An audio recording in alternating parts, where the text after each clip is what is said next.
soc hanensbis, que en valenciano vuol dir jo pis, jo soc morisca valenciana. أنا معز شتيبة موريسكي من Valencia. Esta història comença quan a la nostra terra es parlava àrab i valencià.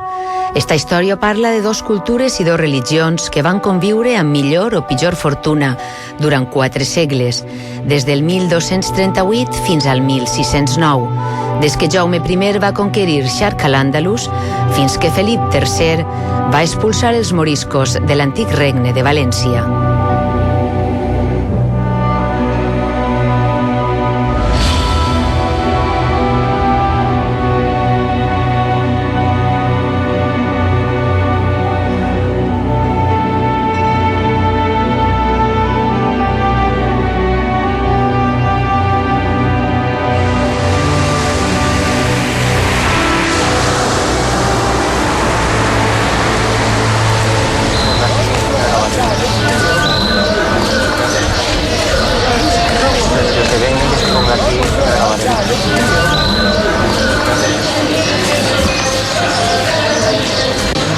Estamos en Testur, sí. Es un pueblo totalmente morisco. Sí, cómo no, hija. Parece, mira, que estamos en el siglo XVI, XVII más.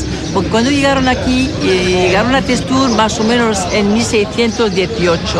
Lo construyeron y el pueblo, como lo vamos a ver a continuación, no ha cambiado nada.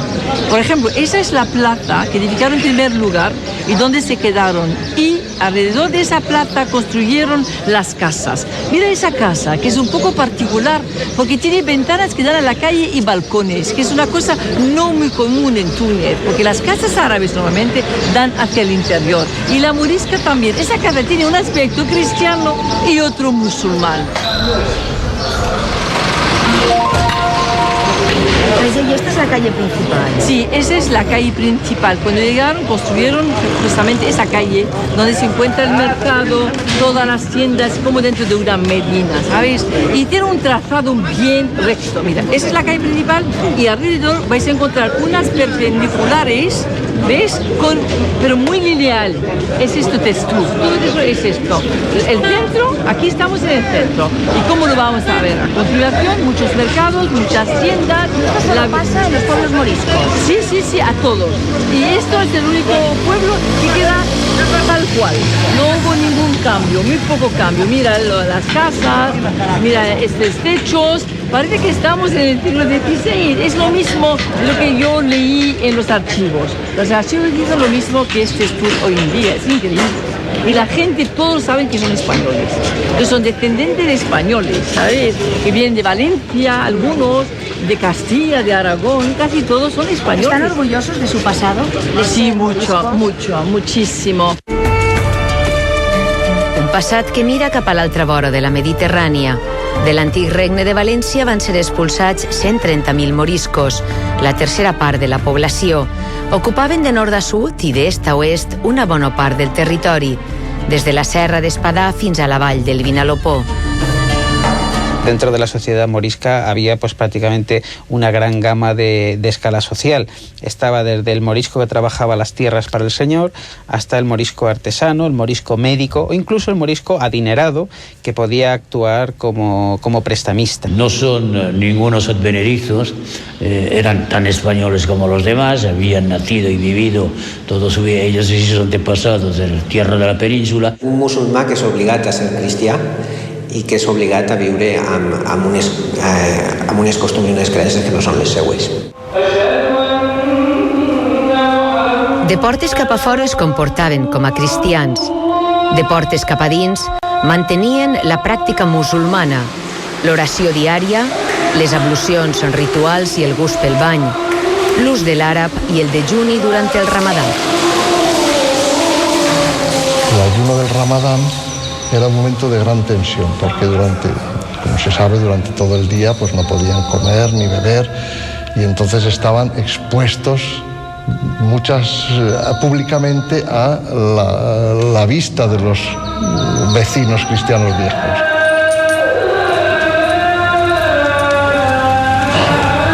Los moriscos valencianos, frente a otros moriscos de España, eran una comunidad muy cohesionada, era una comunidad donde se mantenía bastante firmemente la creencia y la práctica del Islam y, sobre todo, muy importante, donde aún se mantenía el uso de la lengua árabe. Al voltant de 1525, els musulmans valencians van començar a dir-se moriscos o nous convertits de moros. Després de la Guerra de les Germanies van ser obligats a batejar-se si es volien quedar a la seva terra.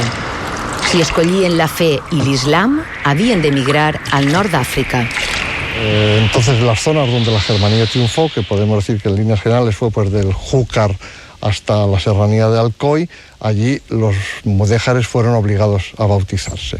De forma violenta, como aquí en Valdigna o como en Gandía, de forma ya, mediante negociación más pacífica, en otros ámbitos. Però va arribar l'any 1609, un any de crisi econòmica greu i de derrotes a Flandes i al nord d'Europa. I Felip III ordena l'expulsió dels moriscos. Ja no podien triar entre la terra i la fe. Obligatòriament se n'havien d'anar. En 1609 no se les da elección, se les va a expulsar directamente alegando una traición a la monarquía por sus contactos con los enemigos de la monarquía, tanto del norte de África como europeos, y por su apostasía, es decir, por traidores y por apóstatas. Expulsar a los moriscos es señalar a toda Europa occidental, a Europa cristiana, que la monarquia hispànica sigue siendo la gran campeona de la cristiandad. Però la raó de fons és el pensar que n'hi havia, diguem, una mena de quinta columna, sí, de la possibilitat dels atacs dels pirates al nord d'Àfrica, dels otomans, etc., i que mai no s'integrarien.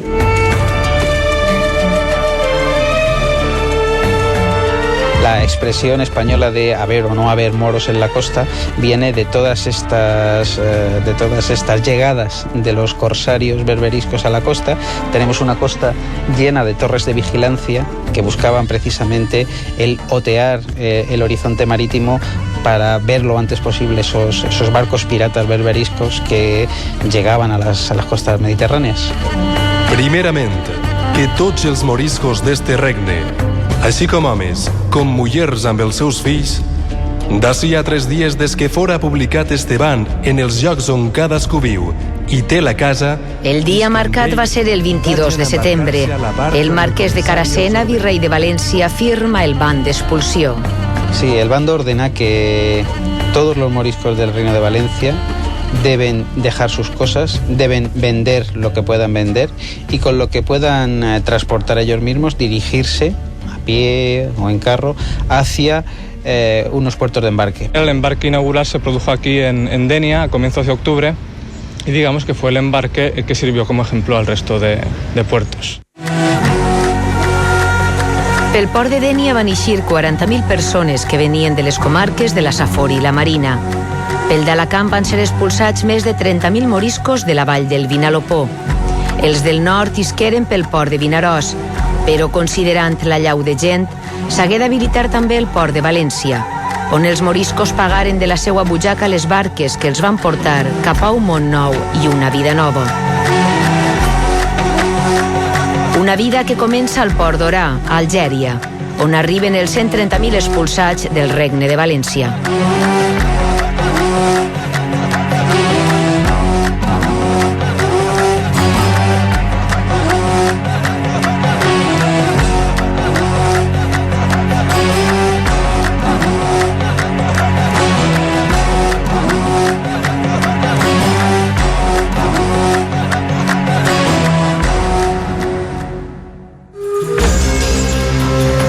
Des d'Orà es reparteixen per este món nou.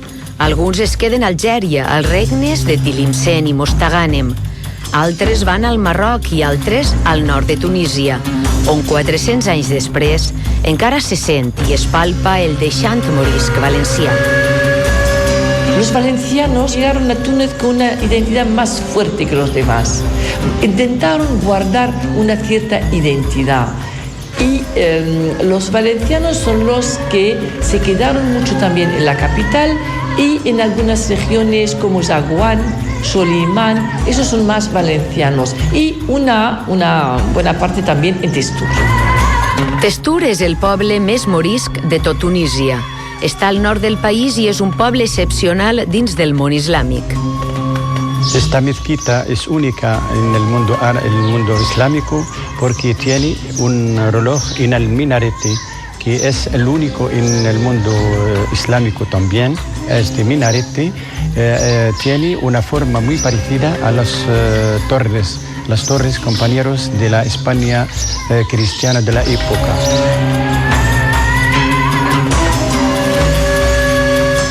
L'interior de la mesquita de Testour és sorprenent. El mirab, el lloc cap a on han de mirar els que resen, és com un altar cristià. Passejant per estos carrers i observant estes cases, és fàcil imaginar un poble valencià del segle XVII. ¿Cuánta población morisca hay?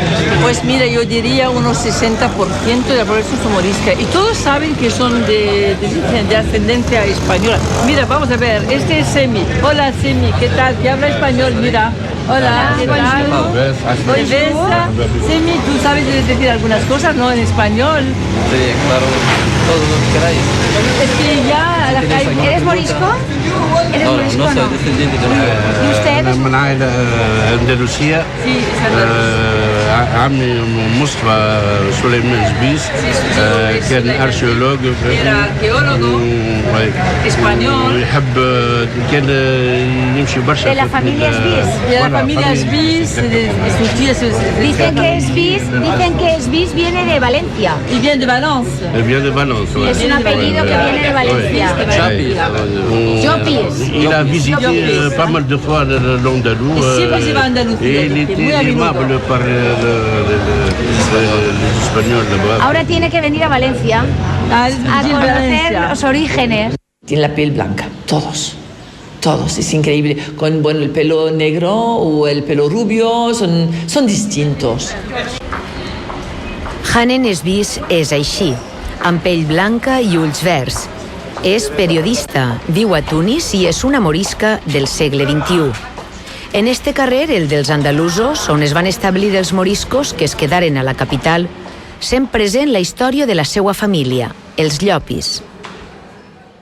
Être morisque, c'est toute une identité. Vous êtes différent des autres Tunisiens, c'est-à-dire que vous avez des yeux clairs et de la peau claire. On leur dit avec toute fierté qu'on est des morisques. Et on commence à leur raconter l'histoire, qu'ils la connaissent un peu, mais ils sont étonnés, ils sont enthousiastes de savoir un peu sur cette histoire morisque. La majoria dels moriscos entraren a Tunísia per Bizerta, desembarcaren i es repartiren pel nord del país. Així el paisatge és com el nostre, no té res a veure amb els deserts del sud. El nostre recorregut per la geografia morisca tunisiana continua a Zaghouan. La ciutat de les fonts es diu, perquè els manantials d'ací són els més clars i nets. Només amb l'aigua d'este poble es podia fer la xeixia, el bonet típic de Tunísia, una indústria monopolitzada pels moriscos que han mantingut en secret la tècnica artesanal d'elaboració. La família Balma, procedent de Palma de Gandia, es va fer rica a Tunísia amb la fabricació de la xeixia.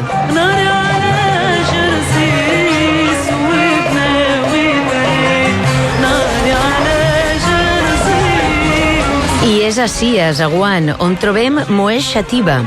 De seguida ens diu que el seu cognom vol dir Xàtiva, que sap d'on ve i que per a ell ser morisc és formar part d'una cultura i d'una manera de ser. موريسك يعني حقبة تاريخية في فالنسيا، فيها الحضارة، فيها الثقافة، فيها الفن، فيها الفلاحة، فيها المعمار، فيها كل أنواع الثقافات اللي توجد في الحقبة ذيك وتنقلت لهنا، جبناها معانا لتونس المدينة زغوان بالذات. Eren destres en els oficis manuals, laboriosos i precisos, i van introduir una altra manufactura, la fabricació de les copes dels sostenidors. Es deien cabussacs, copes de sacs, perquè les feien a mà moriscos vinguts d'este poble de l'Alvinalopó. Dinamitzaren la vida econòmica de Tunísia i portaren amb ells costums i tradicions que han mantingut vives de generació en generació. Dalia está haciendo un plato con la técnica de cuerda seca que trajeron los moriscos de España y cuando está acabada estará parecida a este plato. Es una técnica que hay que dibujar con la cuerda seca y después rellenarla con el esmalto. En el trabajo de los azulejos, de la cerámica en general, la aportación de los moriscos es muy sensible, muy importante, y lo que encontramos en Paterna o en Manises, ellos lo han mantenido. Y gracias a eso, bueno, se ha podido conservar hasta hoy. La mà de Fàtima és un amulet que protegeix de tot mal i que trobem reproduït en molta ceràmica valenciana de l'època musulmana. Els bisbes van prohibir als moriscos lluir la mà de Fàtima i ara, al segle XXI, és també el títol d'una novel·la que té en l'expulsió dels moriscos la font d'inspiració. Estamos hablando del siglo XVI, estamos hablando de la batalla de Lepanto, de la Armada Invencible, las guerras de Flandes. Sobre todo eso se ha escrito muchísimo, pero sin embargo la expulsión de los musulmanes pues se ha escrito muy poco, Y más que la expulsión en sí misma, que fue un acto realmente trágico, el siglo que pasaron viviendo en España sometidos a una evangelización forzosa, a una presión tremenda y al intento por su parte pues de rebelarse contra esa evangelización. Els moriscos valencians estaven considerats els més perillosos de la península. Per això van ser els primers expulsats. Però els de l'interior de la Marina es negaren a abandonar la terra que els havia donat la vida. La rebel·lió de la Vall de Laguar havia començat. Y dejaron a las 16.000 personas que estaban subidas en el Val de Laguar completamente sin agua y sin alimentos. De tal manera que conforme pasaron los días empezaron ya a bajar completamente desesperados. Los cronistas de la época, incluso los de corazón más duro, nos cuentan escenas auténticamente espantosas, ¿no? Espantosas de gente que bajaba enloquecida, de gente que vendía a sus hijos por un pellejo de agua y unos pocos higos, de gente que conforme bajaba iba desplomándose y muriendo de sed y de deshidratación. Y viendo que la situación era completamente irresoluble, comenzó a circular una leyenda que ya circulaba desde unos meses atrás por toda Valencia, que era que vendría a socorrer a los moriscos un moro llamado Al-Fatimí encima de un caballo verde, ¿no? Que, bueno, con su gran poder y con su creencia en el Islam ayudaría a los moriscos para poder restablecer el Islam dentro de la península. L'altra zona rebel va ser la Mola de Cortes. Dalt d'este turó que s'alça amb fermesa per damunt del riu Xúquer van pujar unes 6.000 persones, homes, dones i xiquets, que es van resistir a ser expulsats del seu territori. Però el terç de Llombardia es va llançar contra els rebels i les morts es comptaren per milers. El despoblament va avançar cap al sud. Molts pobles de la vall del Vinalopó quedaren buits. Així, els nous cristians de Moro eren el 80% de la població. D'ells van ser expulsades 500 famílies. Estem exactament en la plaça Major del Raval, que està situada en el que era l'eix viari principal de l'antic Raval Morisc. Al darrere nostre tenim, com es pot veure, el que era l'edifici de l'antic Consell del Raval, l'antic Ajuntament, i molt a prop tenim el que era l'antiga mesquita, avui en dia edifici parroquial de Sant Joan. En aquest eix, de nord a sud, se concentrava pràcticament tota la vida pública i la vida social de l'antic Raval Morisc fins a l'any de 1609, que estaven plenament integrats en l'economia del sabó i de l'oli, que era propi de la vila cristiana. Vull dir que estaven molt vinculats a l'agricultura comercial, cosa que els feia assolir un nivell de prosperitats que altres comunitats de l'entorn no tenien. Pues en Novelda els moriscos formaven part o conformaven l'élite social, econòmica i política de la vila. Políticament, per exemple, eren els alts càrrecs municipals, sustentaven la majoria dels alts càrrecs, el justícia, el jurat, el governador, el lloctinent, els síndics, eren moriscos o cristians nous. com apareix en els documents. No es que se expulsara solo a una comunidad, es que se expulsó a la comunidad más activa en este sentido de la època. Una crisi que va costar més de 100 anys en superar, perquè efectivament és un terç de la població, un terç a més treballadors, és a dir, no n'hi ha nobles, no n'hi ha gent que siga simplement rendista, sinó tot el contrari, gent productiva. A més, en moltes comarques que mai no es van poblar tant com en aquella època, perquè vivien sobretot en zones d'interior, en zones muntanyenques, que eren difícils d'extraure qualsevol tipus de benefici d'elles, únicament estos moriscos que estaven ahí pràcticament en una reserva eren capaços de traure profit d'aquestes terres tan dures.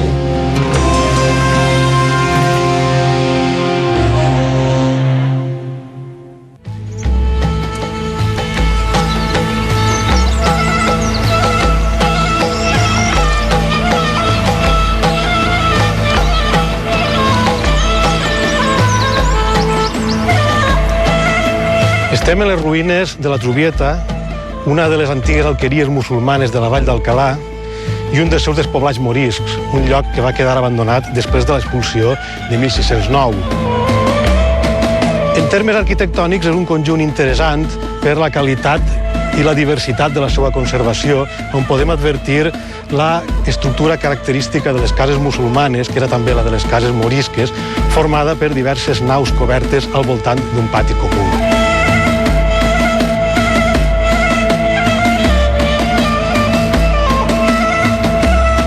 Ens trobem davant de la casa morisca de la Cairola, que es troba a la Vall d'Ebo, i és molt interessant arquitectònicament perquè es tracta de la casa morisca més ben conservada, probablement la menys modificada i més completa de les cases morisques del territori valencià. Un element interessant és esta planta, el garroferet del diable o Anahiris fétida, que encara que costa de creure, creix quasi exclusivament en les ruïnes dels poblats moriscos. No sabem ben bé els motius, però sembla que originalment pogués tenir una aplicació ramadera. Algun dia, d'ara fa 4 segles, estes cases de la vall d'Alcalà eren com les que avui trobem als pobles moriscos de Tunísia. ¿Todas estas casas son moriscas? Estas casas Sí, de la calle? mayoría de esa calle, casi todas, yo diría unos 60%. Y a ver, una casa aquí, a ver, esta. A ver, si la podemos. Sí, se puede entrar, me parece. La puerta estaba abierta. Mira, eso es típico. Es una casa típica Yo morisca. también voy, sí, Totalmente. Yo descubro, porque lo conozco todo por los documentos antiguos. Mira, estas tejas son moriscas.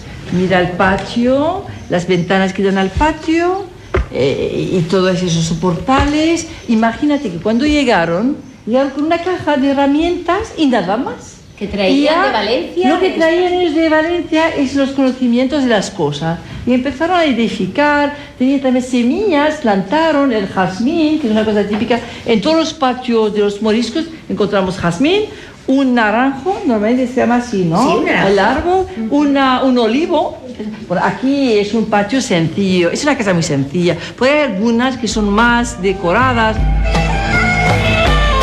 Cases blanques i senzilles com les de Xelva. Este poble de la comarca dels Serrans conserva intacte el barri morisc. D'ací van ser expulsades 270 famílies. El barrio se fue creando a partir del siglo XIV con el asentamiento de la población mora en los arrabales de la ciudad y todavía hoy en día conserva su trazado urbano intacto. Calles serpenteantes, porchados, rincones recolectos y una mezquita.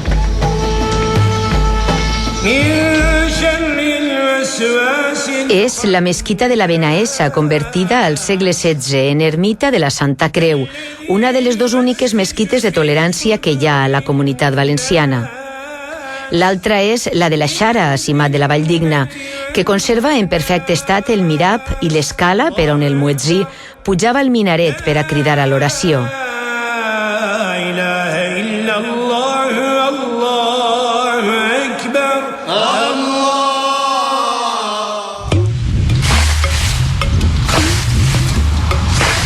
Els moriscos eren bons llauradors i a les terres del Magrib ho van continuar sent. Sabien aprofitar l'aigua com ningú. Plantaven arbres fruiters i oliveres en terrasses, construïen sénies, pous i séquies per atraure el màxim profit de la terra de la qual vivien. Las técnicas habituales del azud y de la acequia y de los brazales se reproduce después en el norte de África, como es el caso de Túnez. O la utilización de las aguas subterráneas a través de los manantiales, fuentes, las galerías, las muculas tunecinas, las quétaras marroquíes o las fogaras de Irán, ¿no? Ese tipo de captación de agua es muy habitual en el territorio valenciano y es una herencia directa de nuestro pasado morisco.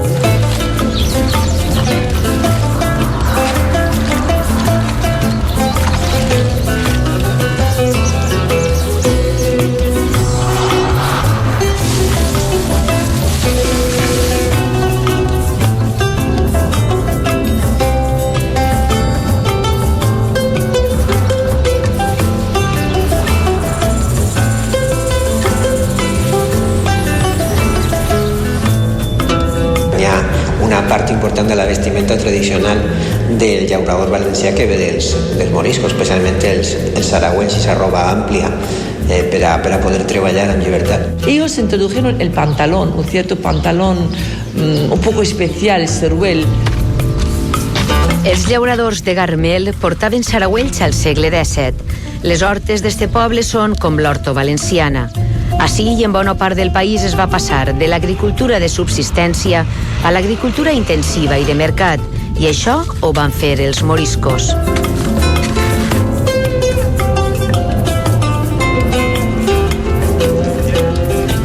Aquí estamos en una huerta de Gar el Mela, muy cerca de Bizerte. Es un pueblo de moriscos expulsados de España, y aquí tenemos un cultivo de las patatas, que está una planta introducida por los moriscos, como las tomates, las pimientas, el higo chambo y las judías, como la huerta en Valencia o en otras regiones de España, sobre todo en Valencia, ¿no? Però Garmel, que vol dir Gruta de la Sal, també és un poble mariner, on els homes ixen a la mar i quan tornen van al bar de la plaça a jugar a les cartes.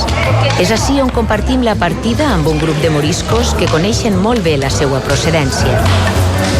Morisco de Valencia. De Valencia. Cristo de Valencia. Cristo. Viven aquí. Y sí, a Carmel. Sí, a Carmel. Sí, a Carmel.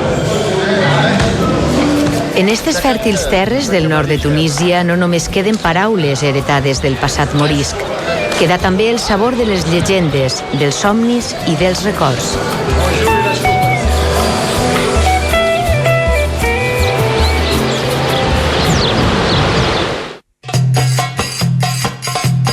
A Zaguán visitem la família Das, que són descendents de moriscos. Així, al seu pati, al costat del taronger, ens preparen el car huarca, que és un pastís d'almela i de farina, que, segons conta la llegenda, van fer els moriscos quan van ser expulsats de la península i amagaven en ell les seues joies.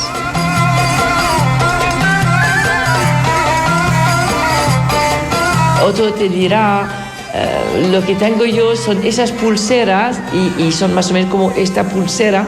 Esa pulsera venía como dentro de un pastel redondo que llamamos nosotros cac, y relleno, ahora lo hacen relleno de almendras para esconder un poco sus joyas. Se cuentan esas historias, que ese pastel lo hemos traído nosotros porque fue más o menos una manera de traer la joya escondida. Pastissos amb mel, empanades, confit, olla, menjars d'ací i d'allà que són, sobretot, mediterranis. En aquella època els cristians, per exemple, cuinaven molt en sagí de porc, especialment les coses per de carn, mentre que deixaven l'oli per al peix. En el cas dels musulmans ho cuinaven tot en l'oli d'oliva. I la Inquisició, per exemple, buscava aquesta olor a l'oli d'oliva per a buscar al morisc, al fals cristià. Ellos naturalmente comían cuscús y hasta tanto que se prohibía, era motivo de una condena de la Inquisición, hasta eso, del siglo XVI. Y bueno, el cuscús es una variante totalmente integrada por la sociedad hoy, que tenemos al lado de la paella, del arroz, son unos elementos añadidos. la sorpresa que tenen alguns quan venen així, quan veuen que tots estem menjant de la mateixa paella, diuen que té una relació en aquest menjar en comú dels musulmans d'esta època. Un dia deixaren la terra endins, rodaren el pany d'unes cases que encara s'endevinen 400 anys després. Espigolant en la memòria morisca d'estos homes i dones, trobem llegendes i històries que han passat de pares a fills. Trobem cognoms que ens recorden la terra comuna, la terra compartida. Els Lacanti, Valencian, Balma, Sachi, Esbís, els Lichi, el Xativa. I descobrim que encara avui, passats els anys, conserven la clau d'unes arrels que venen de mar enllà. Cada uno te puede enseñar la llave de su casa diciéndote, mira, esa llave es la llave de mi casa, por ejemplo, en Valencia sobre todo. C'est la clé de la famille moresque en Espagne. ¿Tú le conserves? Oui, je le conserve.